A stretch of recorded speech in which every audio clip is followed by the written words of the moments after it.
မာကာချက်နဲ့တိုပူရီယာရဲ့ကိစ္စမှာဝင်ပါခဲ့လို့ဝိုင်းနွာခံရတဲ့ကာဗစ်ပရိသတ်များအလုံးပဲမင်္ဂလာပါများ Igris Sport ကပြန်လဲကြိုဆိုလိုက်ပါရီတက်လုံးမှာတော့မာကာချက်နဲ့တိုပူရီယာရဲ့ကိစ္စနဲ့ပတ်သက်ပြီးတော့လူများကြားမှာဝိဝါဒကွဲလဲမှုတွေရှိနေပါရီဒီကအပြင်တော့တိုပူရီယာက featherweight တန်းကနေ lightweight တန်းစီကို weight တန်းတက်ထိုးပြီးမာကာချက်နဲ့ချန်ပီယံကပတ်စိန်ခေါ်ဝဲထိုးချင်နေတာကြောင့်ဖြစ်ပါရီဒီကြောင်းကိုလေတိုပူရီယာကတောက်လျှောက်ကိုလေးတိုက်နေတာပါတိုပူရီယာလေးတိုက်တာကပညာသားလဲပါပါရီသူဒန်နာဝိုက်တို့က lightweight တန်းတက်ထိုးမယ်ဆိုရင်လေချန်ပီယံကပတ်စိန်ခေါ်ဝဲတခါလေးပြီးထိုးမယ်လို့ပြောထားတယ်ဆိုပြီးတော့တိုပူရီယာကဒန်နာဝိုက်တို့ကိုပါဆွဲထည့်လာခဲ့တာပါဒရိုနီယာရဲ့ပွဲကတကယ်ဖြစ်လာမဖြစ်လာဆိုတာကိုတော့အခုချိန်ထိတိကျကျမသိရသေးပါဘူးဒါပေမဲ့အရင်ရက်တုန်းကသူ့အနေနဲ့ကန့်ဝင်ပြီးတော့ training ပြန်ဆင်းနေပြီလို့တိုပူရီယာက data ကနေဆင်းမဲ့ပရိသတ်တွေကိုအတိပေးပြောကြားထားတာကြောင့်တိုပူရီယာတယောက်ပွဲရသွားပြီလားဆိုတော့ကလေးတွေးဟဖြစ်စရာရှိလာခဲ့ပါရီတချို့တွေကတော့လာမဲ့ဇွန်လကုန်ပိုင်းမှာ UFC ကကျင်းပသွားမယ့် International Fight Week မှာတိုပူရီယာနဲ့မာကာချက်တို့ကိုပွဲတီးပေးထားတယ်လို့လည်းဆိုကြပါရီ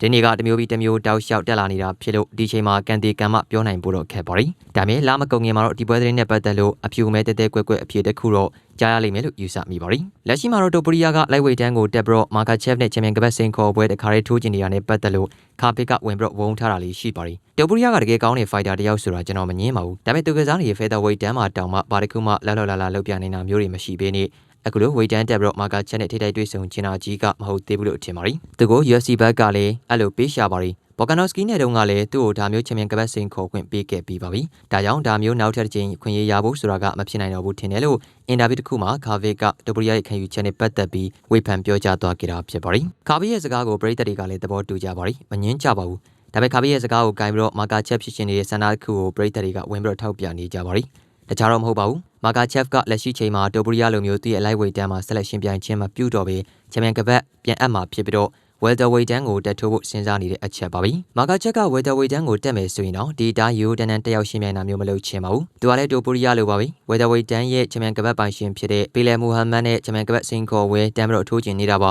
။သူရဲ့ရည်ချင်းနဲ့ဆိုရင် weight တန်းအသစ်ကိုတက်ရောက်ရှင်ပြိုင်ရင်လေဒီလိုချန်ပီယံကပတ်စိန်ခေါ်ဝဲတစ်ခါလေးထိုးလို့ရတယ်လို့မာကာချက်ကခံယူထားတာပါ။ဒီချန်နဲ့ပတ်သက်လို့အခုပရိသတ်ရဲ့ကြားမှာအကြီးကျယ်ပွဲဖြစ်နေပါပြီ။ဝီဝါဒကွဲပြားနေရဲ့ဆိုပါတော့ဂျာရီက lightweight တန်းကိုတက်လာလေချန်ပီယံကပတ်စိန်ခေါ်ဝဲတခါလေးတန်းထိုးခွင့်မရသင့်ဘူးလို့တိုပူရီယာကိုပြောခဲ့တဲ့ခါပစ်ပါအနှွားခံနေရပါရီပရိသတ်တွေထောက်ပြပြောဆိုတာကရှင်းပါရီဖြစ်လဲဖြစ်တဲ့ပါရီတကယ်လို့မာကာချက်က lightweight တန်းမှာမရှင်ပြိုင်တော့ဘူး welterweight တန်းကိုတက်မယ်ယာရီဒါပေမဲ့တိုပူရီယာကျတော့ lightweight တန်းတက်ပြီးတော့မာကာချက်နဲ့ချန်ပီယံကပတ်စိန်ခေါ်ဝဲတခါလေးတန်းထိုးခွင့်မရသင့်ဘူးဆိုပြီးမာကာချက်ကတော့ welterweight တန်းတက်တဲ့အခါမှာပီလယ်မူဟာမတ်နဲ့တခါလေးချန်ပီယံကပတ်စိန်ခေါ်ပွဲထိုးခွင့်ရတာကလည်းမဖြစ်သင့်ဘူးမာကာချက်အနေနဲ့ welterweight တန်းက ranking ထိပ်ဆုံးနေရာတွေမှာရပ်တည်နေတဲ့ fighter တွေနဲ့ပွဲတွေရင်ထိုးနေတယ်မဟုတ်ဘူးလားလို့ပရိသတ်တွေကခါဗစ်ရဲ့စကားကိုကိုင်းပြီးတော့ပြန်ပြောနေကြတာပါဒီချိန်တော့ခါဗစ်လည်းသူစကားနဲ့သူအရှိုက်ထီသွားခဲ့ပါပြီဘလို့မှပြန်ပြီးတော့မတုံ့ပြန်လာသေးပါဘူးနောက်တော့ဘလို့တွေပြောလာအောင်မလဲဆိုတာတော့ celebrate ဆောင်းကြည့်သွားကြတာပေါ့ဗျာအစုံလေးလိုက်ပါကြည့်ရှုပေးခဲ့ကြလို့အားလုံးကိုကျေးဇူးတင်ပါတယ်